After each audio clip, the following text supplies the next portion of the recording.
Hello guys, welcome back to my YouTube channel. Myself Satyendra Kumar Shukla. आज हम लोग discuss करेंगे एक ऐसा टॉपिक जो कि काफ़ी इंजीनियर्स को नहीं समझ में आता, बैलेंसिंग। इसके थ्रू हम लोग जानेंगे कि बैलेंसिंग किस तरीके से की जा सकती है, न्यूमेरिकल पॉइंट ऑफ व्यू क्या है, गेट के कितने क्वेश्चंस आए थे। ये काफ़ी सीरीज में बटा रहेगा क्योंकि मैं वीडियो को बहुत शॉर्ट रखता हूँ ताकि आप लोग ज़्यादा से ज़्यादा कॉन्सेप्ट लर्न कर सको और ज़्यादा से ज़्यादा आप लोगों को क्लैरिफिकेशन हो सके। जिन्होंने अभी तक मेरा YouTube चैनल सब्सक्राइब नहीं किया, इट्स वेरी हम्बल रिक्वेस्ट कि आप लोग प्लीज़ मेरे YouTube चैनल को सब्सक्राइब करिए, पुट अ लाइक। ठीक है, आप एक लाइक करिए, इससे क्या हौसला मिलता है कि हाँ, that my work is been appreciated. ठीक है, साथ में आप इसको प्लीज़ अपने दोस्तों के साथ शेयर करिए ताकि ये ज़्यादा से ज़्यादा लोगों तक पहुँचे और ज़्यादा से ज़्यादा लोग मुझसे जुड़ सके। इट्स अ फ्री सर्विस, सो यहाँ पर कोई कॉस्ट नहीं लगनी है। और साथ में आप लोग क्या कर सकते हैं, अगर आप लोगों को कोई और टॉपिक भी पढ़ना है रिलेटेड विद मैकेनिकल इंजीनियरिंग या फिर आप लोगों को और कुछ गाइडेंस चाहिए फ्यूचर के लिए, जितने भी बीटेक के स्टूडेंट्स हैं वो प्लीज़ मुझे या तो कमेंट कर दीजिए आप इसी यूट्यूब चैनल पर, ठीक है, या तो इसी वीडियो के डिस्क्रिप्शन में आप कमेंट कर दीजिए। नहीं तो आप व्हाट्सएप, मेरा नंबर जिन लोगों के पास भी है वो मुझे व्हाट्सएप भी कर सकते हैं, या फिर आप कहेंगे तो मैं अपना व्हाट्सएप नंबर भी आप लोगों को शेयर कर दूंगा। So please be sure to subscribe this particular channel. ठीक है, तो आज हम लोग डिस्कस करेंगे एक ऐसा टॉपिक जो कि काफी लोगों को बहुत ज्यादा दिक्कत करता है, that is called as balancing.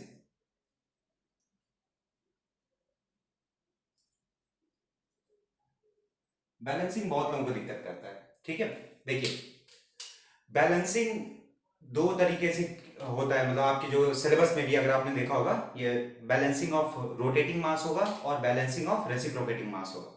ठीक है, तो बैलेंसिंग ऑफ रोटेटिंग मास और बैलेंसिंग ऑफ रेसिप्रोकेटिंग मास, सबसे पहले समझना ही इस बात को जरूरी है कि बैलेंसिंग करना क्यों जरूरी है। क्योंकि देखिए, आइडियल चीज जो होती है वो पॉसिबल नहीं होती अचीव करना, even ideal process cannot be achieve. So एक आइडियल पर्टिकुलर सिस्टम बनाना भी एक इम्पॉसिबल टास्क है। बट क्या हम लोग एक आइडियलिस्टिक पोजीशन को अचीव कर सकते हैं, कोशिश कर सकते हैं कि हम उसकी ओर बढ़े, बट पूरी तरीके से हम उसको पा नहीं सकते। ठीक है, तो जब हमारे पास ऐसी कोई मेथोडोलॉजी नहीं जिससे हम लोग आइडियल चीजें कर सके, तो कोई ना कोई जरूर डिस्टर्बेंस रहेगी किसी भी पर्टिकुलर सिस्टम में। लेकिन जब किसी भी पर्टिकुलर सिस्टम में कोई ना कोई डिस्टर्बेंस रहेगी, उसको कम करने के लिए उस सिस्टम को में जो डिस्टर्बेंस आ रही है, एक्सटर्नल डिस्टर्बेंस हो या इंटरनल डिस्टर्बेंस हो, हम लोग कोई ना कोई जुगाड़ या तिकड़म मिलाते हैं।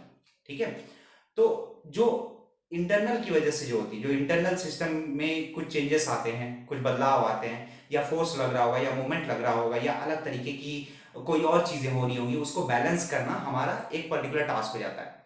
बैलेंसिंग करना क्यों इंपॉर्टेंट रहेगा? बैलेंसिंग करना इसलिए इंपॉर्टेंट रहेगा क्योंकि वो क्या करता है, वो लाइफ को इंक्रीज कर देता है। वो किसी भी मशीन की लाइफ को इंक्रीज कर देगा।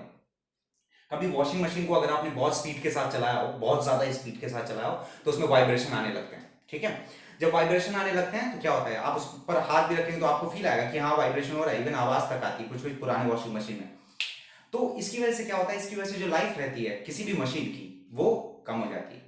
तो इसी लाइफ को इंप्रूव करने के लिए, ताकि उसकी लाइफ बरकरार रहे, हम लोग बैलेंसिंग परफॉर्म करते हैं। ठीक है, अब बहुत ध्यान से सुनिए। जैसा कि फर्स्ट चैप्टर जो आप लोगों का थ्योरी ऑफ मशीन का बेसिक रहता है, काइनेमेटिक चेन एंड लिंकेजेस, तो इन ये सारे क्वेश्चन आपका एक बिल्डअप करते हैं। लेकिन वहां पर आपने दो चीजें बहुत अच्छी तरीके से पढ़ी होंगी कि वहां पर आप लोग का एक स्लाइडर क्रैंक मैकेनिज्म रहता है, स्लाइडर क्रैंक मैकेनिज्म बेसिक, एक स्लाइडर, एक क्रैंक, और उसके बेसिस पर एक मैकेनिज्म। 4 बार चेयर का एक एग्जांपल। सो स्लाइडर क्रैंक मैकेनिज्म में जो क्रैंक रहेगा वो क्या 360 रोटेट करेगा, वो 360 रोटेट करेगा और ये रेसिप्रोकेट करेगा। तो जो कोई भी हमारा सिस्टम जो रोटेट करता है, जो रोटेट करता है, ठीक है, वो क्या हो जाएगा, वो एक रोटेटिंग मास हो जाएगा। आखिर क्रैंक के कोई ना कोई एक मास होगा। ठीक है, तो वो रोटेटिंग मास हो जाएगा और जो रेसिप्रोकेट करेगा वो रेसिप्रोकेटिंग मास हो जाएगा। ठीक है, अभी मैं आप लोगों को बेसिक ओवरव्यू दूंगा किसका, बैलेंसिंग ऑफ रोटेटिंग मास का। सो आज का जो टॉपिक ऑफ डिस्कशन रहेगा वो रहेगा बैलेंसिंग ऑफ रोटेटिंग मास। ठीक है, ऑफ रोटेटिंग मास। ठीक है, एक एग्जांपल समझते हैं। आप लोग सब्जी लेने कभी गए होंगे या बचपन में ही गए होंगे या चीनी वगैरह लेने गए होंगे। डिजिटल वाले तराजू को छोड़ करके नॉर्मल वाले तराजू जो पुराने जमाने में चलते थे, आज भी कुछ दुकानदार उसको यूज करते हैं। तो उसमें कुछ करना नहीं होता। उसमें क्या करना होता है, उसमें उसमें ऐसे एक लीवर रहता है, एक वेट यहाँ पर अटैच होता है, एक वेट यहाँ पर अटैच होता है ना। यहाँ पर आप आलू रखते हो, यहाँ पर वेट रखते हो, एंड देन बैलेंस है। हम लोग उसको बैलेंस करने की कोशिश करते हैं। तो वही बैलेंसिंग से हम लोग समझेंगे कि रोटेटिंग मास के हम लोग बैलेंस कैसे कर सकते हैं। ठीक है, आइए कंसिडर करते हैं इस एग्जाम्पल को। ये हमारे पास तराजू है, ठीक है, ये तराजू है, यहां पर हमने रखा अपना वेट और यहां पर हमने रख दिया अपने आलू, ठीक है, आलू टमाटर प्याज जो कुछ भी हो, ठीक है। लेट अस सपोज मैं यहां पर रख देता हूं टमाटर, ट से टमाटर, ठीक है, यहां पर मैं टमाटर रख देता हूं, यहां पर मैं अपना वेट रख देता हूं। तो क्या होगा, बहुत ध्यान से सुनिए, इसका कोई ना कोई वेट है m, let us suppose m, ठीक है, इसका भी कोई ना कोई वेट है m, ये m1 ले लेते हैं, m2 ले लेते हैं, ठीक है, और साथ में यहां से जो डिस्टेंस रहेगी जहां पर भी पकड़ा होगा तराजू वो r1 ले लेते हैं, और दूसरी तरफ जो डिस्टेंस रहेगी वो r2 ले लेते हैं।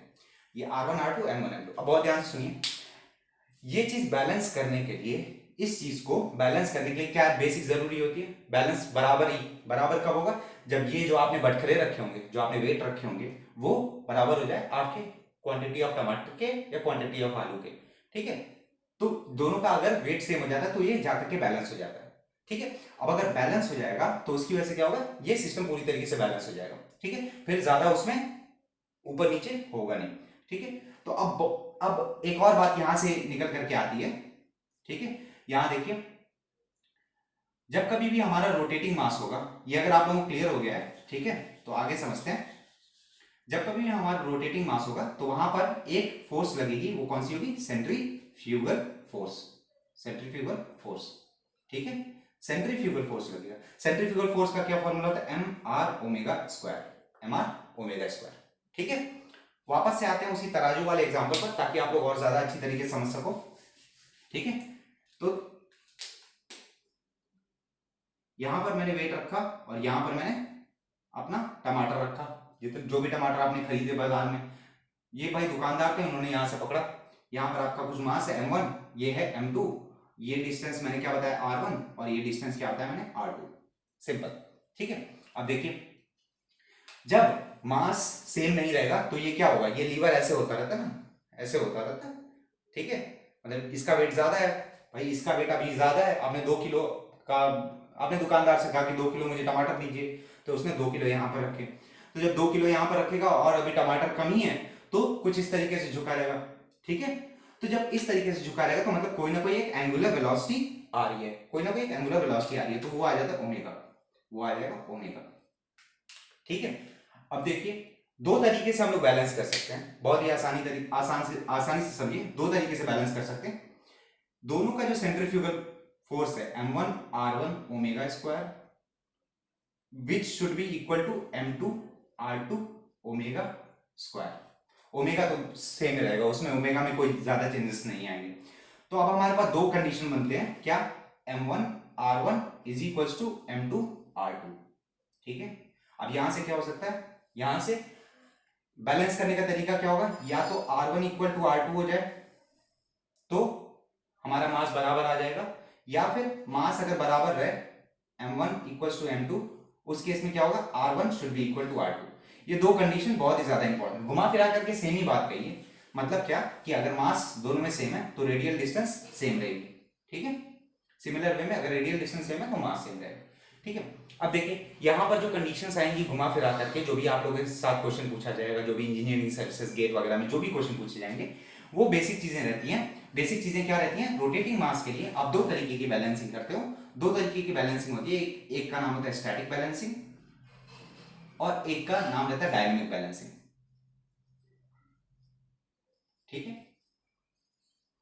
तो स्टैटिक और डायनेमिक बैलेंसिंग में क्या अंतर होगा, स्टैटिक में आप केवल फोर्स को बैलेंस करेंगे, फोर्स को बैलेंस करेंगे, फोर्स को बैलेंस करेंगे, लेकिन फोर्स को बैलेंस करना मतलब क्या हो गया, नेट फोर्स पूरा का पूरा जितने भी फोर्सेस लग रहे होंगे उस बॉडी पर आप उसको जीरो कर दीजिए, ठीक है। डायनेमिक बैलेंसिंग में क्या होगा, फोर्स को तो जीरो करना ही है, फोर्स को तो जीरो करना ही है, एंड मुझे जो भी कपल या मोमेंट लग रहा है उसको भी जीरो करना है, उसको भी जीरो करना है, ये दो डिफरेंस आते हैं, ठीक है। अब देखिए, जो भी आप लोगों के पास क्वेश्चन आते हैं वो आते हैं सेम प्लेन डिफरेंट प्लेन, ठीक है, सेम प्लेन डिफरेंट प्लेन वगैरह के बहुत सारे क्वेश्चंस आते हैं, ठीक है। तो थोड़ा बहुत समझेंगे स्टैटिक बैलेंसिंग, थोड़ा बहुत समझेंगे डायनेमिक बैलेंसिंग। अगर न्यूमेरिकल की आप लोगों को नीड रहेगी सो एक कमेंट की बस जरूरत है, मैं एक लेक्चर और केवल न्यूमेरिकल्स पर लेते आऊंगा on the topic of balancing, ठीक है। अब देखिए बहुत ध्यान से, जब कभी भी सेम प्लेन की बात होगी, जब कभी भी सेम प्लेन की बात होगी, तो सेम प्लेन के केस में क्या होता है, पहले समझ लेते हैं सेम प्लेन और डिफरेंट प्लेन में अंतर क्या होता है। यहां से आप लोगों को चीजें ज्यादा क्लियर हो जाएंगी। सेम प्लेन और डिफरेंट प्लेन में क्या अंतर होता है। सेम प्लेन मतलब क्या होगा, ये मेरा पाम लीजिए, ठीक है, ये हाथ है, ठीक है, इसका कोई ना कोई नीचे की ओर वेट लग रहा होगा। लेट अस सपोज ये ब्लू वाला मार्कर वेट डिसाइड कर रहा है, ठीक है। तो अब क्या, इसकी जो थिकनेस है वो थिकनेस बहुत ज्यादा कम है, थिकनेस बहुत ज्यादा कम है। इस पे जो जो कोई भी फोर्सेस लग रहे होंगे, लेट अस सपोज यहां से कोई एक फोर्स लग रहा होगा, या यहां पर कोई एक फोर्स लग रहा होगा, वो सेम प्लेन पर लग रहा होगा, या यहां पर कोई भी फोर्स लग रहा होगा, क्योंकि इसकी थिकनेस बहुत ज्यादा कम है, तो उसकी वजह से हम लोग उसको कंसिडर करते हैं सेम प्लेन का एग्जाम्पल। हम लोग उसको कंसिडर करते हैं सेम प्लेन का एग्जाम्पल। मतलब डिस्क हो गया आप लोगों का, ठीक है, डिस्क, क्लच, ये सब वगैरह जो कुछ भी रहते हैं ये होते हैं सेम प्लेन के एग्जाम्पल, ठीक है। थिकनेस कम है, आप लोग क्या यूज करेंगे, सेम प्लेन यूज करेंगे। डिफरेंट प्लेन मतलब क्या होता है, सिस्टम बहुत बड़ा है, टरबाइन। तो टरबाइन का जैसे कि आप लोगों ने डायग्राम बनाया होगा, तो कुछ इस तरीके का बनता है। पावर प्लांट में अगर आप लोगों ने पढ़ा होगा, तो इसमें डिफरेंट विंग्स लगे रहते हैं, या डिफरेंट एंगुलर में लगे रहते हैं, जितने भी फिन्स लगे रहते हैं, उसकी वजह से क्या होता है, डिफ्लेक्शन होता है ना। ये टरबाइन पावर प्लांट में आप लोगों ने पढ़ा होगा। तो इसकी वजह से क्या होगा, डिफरेंट डिफरेंट प्लेन्स है, उसकी वजह से होगा ये कि मुझे बैलेंस करने में दिक्कत आएगी। और उस केस में, क्योंकि ये सिस्टम बहुत बड़ा है, ये सिस्टम बहुत बड़ा है, तो उस केस में हम लोग इसको कंसिडर करते हैं as a different plane, as a different plane. एक और बहुत बड़ी बात और बहुत जरूरी बात जो कि मैं आप लोग को इसी लेक्चर में बता दूं, कि डिफरेंट प्लेन के केस में हमको बैलेंस करने के लिए हमेशा दो मास की जरूरत होगी। Two masses are required, two masses are required to balance, two masses to balance. In the case of same plane, same plane की अगर मैं बात करूंगा तो उसमें सिंगल मास की जरूरत होगी, सिंगल मास की जरूरत होगी, ठीक है, सिंगल मास की जरूरत होगी।